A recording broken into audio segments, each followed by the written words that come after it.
The following is a sermon delivered at St. Nikolai Church in Strasbourg on May the 27th, 1906 by Albert Schweitzer. It can be found in the volume Albert Schweitzer, The Man and His Work by Werner Picht. Let this mind be in you, which was also in Christ Jesus, who being in the form of God, thought it not robbery to be equal with God, but made himself of no reputation, and took upon him the form of a servant, and was made in the likeness of men, and being found in fashion as a man, he humbled himself, and became obedient unto death, even the death of the cross. Wherefore God also hath highly exalted him, and given him a name which is above every name, that at the name of Jesus every knee should bow, of things in heaven and things in earth and things under the earth, and that every tongue should confess that Jesus Christ is Lord, to the glory of God the Father. Last Sunday we considered the scene when, after the transfiguration of Jesus, a man came to him to ask him to cure his son, and the Lord placed him as third between himself and the child he was to help, asking, "Hast thou faith?" and made it depend on whether he should succeed in curing his son or not. And we were moved when we considered the matter, because we realized that when Jesus asked the man about his faith, it was not out of severity, and in order to put the hard-pressed man to a new test, but because he was obeying an iron law which required that, in order to go over to other men, his power must go through other men. He needed a third person to place between himself and others, a person to whom he had to say, "Now it depends on your faith whether it is possible to help this creature, whether my spirit in you can master the evil spirit of this world." And at the same time we were shocked because each of us recognized himself as the third man, parents toward their children, and all of us toward the people with whom life brings us into contact, together with an obligation to help them spiritually, the seekers, the exhausted, the despairing, the embittered, the tempted. And thus all of us were faced with the question, have we sufficient faith that we may strengthen them, so that the words that proceed from us are not empty but full of strength? If we are honest with ourselves, then we must confess, we are of little faith. Our faith fights with difficulty against unbelief and is almost devoured by it. The confession of the man who said, "I believe, Lord, help my unbelief," is our confession too. And the Lord accepts our confession and does not cast us out, no matter how weak it is, so long as it is honest and true. That is to say, it depends, and it depends only, on whether a man can say, "I believe in Jesus as my dear Lord," but in such a way that it is really true for him. And then, in this belief, he has all belief, even though he may otherwise doubt in matters which belong to the iron core of belief. If only he believes in Jesus Christ as his master, then he is on the way to true belief, and it is unimportant how far his belief matures in clarity and perception in this world, in which, after all, we perceive everything only in part, the one of us perhaps more clearly than the other, but all of us only according to the words of Paul, "For now we see through a glass darkly." Where there is true belief in Jesus, there is the real power of belief, the keystone that carries everything. What does it mean for us? I believe in Jesus Christ as my Lord and Master.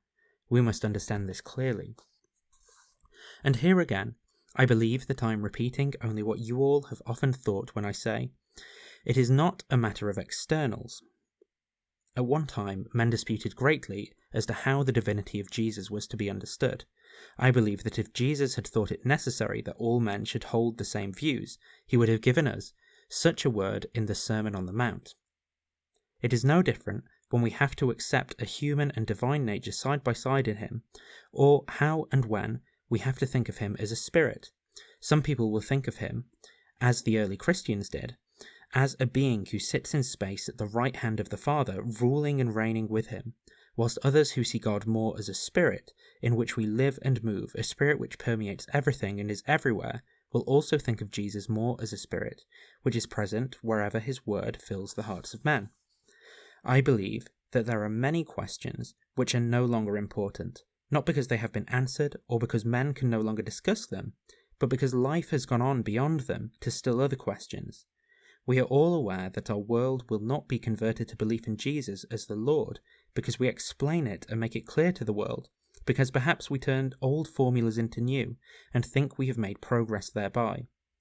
Recently I read a book by a great contemporary thinker who wrote, "Jesus is not the Lord, but a profound and brilliant Jewish scribe who was in some respects ahead of his time, but in others was still steeped in its prejudices. He is not the spirit who can dominate our age and help it. And I realized that this was a man who knew Holy Writ, and I imagined that by chance we might meet somewhere and talk to each other. How should I prove to him that he was in error? And the more I thought about it, the more I realized with words alone I should be helpless, that I could say no more to him about what Jesus was than he already read for himself. And I feel the same discouragement where those people are concerned for whom Jesus is nothing but a man of the past, people who are unwilling to bend the knee, people whose tongues are not prepared to recognize that he was given a name above all other names, that he is Lord and Master. And about yourselves, you know that if he is your Lord, he has not become so because you have thought the matter over, because you have compared him with other great men, because you have weighted his greatness. No. It was because you suddenly realized quite definitely, this is my Lord and Master whom I must obey. Or perhaps it was not suddenly at all. Perhaps the idea slowly matured within you. Perhaps it is even yet not altogether clear and mature. But you circle round him as though in a spiral whose voluted course will ultimately bring you to him. This is the only responsibility you bear. Whether he is your master, or whether you know that you are on the way, which will lead you to acknowledge him as your master, he is revealed to the unbelieving and indifferent world as Lord and Master through those over whom he rules. And if there are no more than 100 people in each town, those people who bend the knee to him in obedience are the beginning of his glory, because through them, and only through them, is he revealed as one who reigns. But may we say of ourselves, we believe in Jesus as Lord because he reigned supreme in our hearts? Wouldn't that be too much, perhaps far too much for us? When may you say such a thing for yourself? Let us take some other life, one of the many we can see from outside the lives of people we know. Can one see that there is a master of that life? Should not the life of a man of whom it can truly be said Jesus is master be something quite different, something quite out of the ordinary run of lives, a life in whose every action it is clear this is done by the will of Jesus? This is no easy question to answer. I am sure that if Jesus were truly Lord and Master, many lives would take on quite a different aspect, and run along quite different lines. How shall I put it? That through the will of Jesus, many more people would be called away from their families and their planned careers to do work he considered necessary. Much more activity on behalf of Jesus would be visible to the world. We must, none of us, deceive himself about this or gloss it over with excuses. And then again, I believe too, there are many lives which would retain their unpretentious outward appearance, plodding on in the daily jog-rot, and showing no outward sign of activity and obedience to Jesus, and yet be lives in which Jesus reigns as Lord and Master. And therefore we cannot say from outward signs Jesus reigns in this life but not in that, because this is something which each knows only for himself, because only he can see his inner life, and each of us must decide as a matter between him and the Lord whether his life is lived in accordance with this higher will, or whether he will no longer be in a position to utter the word Lord because Jesus does not determine the course of his life. No one else can add or subtract a word. The responsibility is his. He alone must bear the responsibility and account before the face of the Lord every single day for his doings as for a talent entrusted to him. But once you have this feeling that you must account to the Lord every day, then Jesus is becoming your Lord and Master.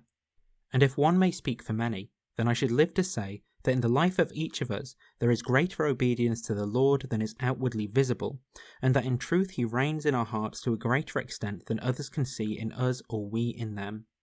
But we also know, more than others can know of us or we of them, how much disobedience there is in our lives towards him we call our Master, when in full consciousness we act against his will, whose laws we know and feel clearly within us. There is no need for me to expatiate. Who amongst us lives a single day on which he can look back and say that he feels no need for depression at the shame of having a Lord, knowing clearly what he should do, and nevertheless not doing it? Have you not sometimes gone home in the evening and found it difficult to mount the stairs, because on each step you felt like pausing because of disobedience to some word of Jesus? Having dismissed it during the day with the words, "Be quiet, leave me to my own devices," having excused yourself and thought to have got rid of it, only to meet it again in the evening like a friend with a reproachful countenance. There too no one can help you. No one can save you from the gnawing doubt as to whether Jesus is really still Lord and Master of your life. But let us struggle to make it so. And so long as you feel an obligation which first edifies and then shames you, as long as you go on struggling, so long may you acknowledge Jesus as your Lord and Master. And your acknowledgement will serve as belief in his eyes, and your weakness, because you feel that you are weak as one who in truth desires to serve him, is your belief in him.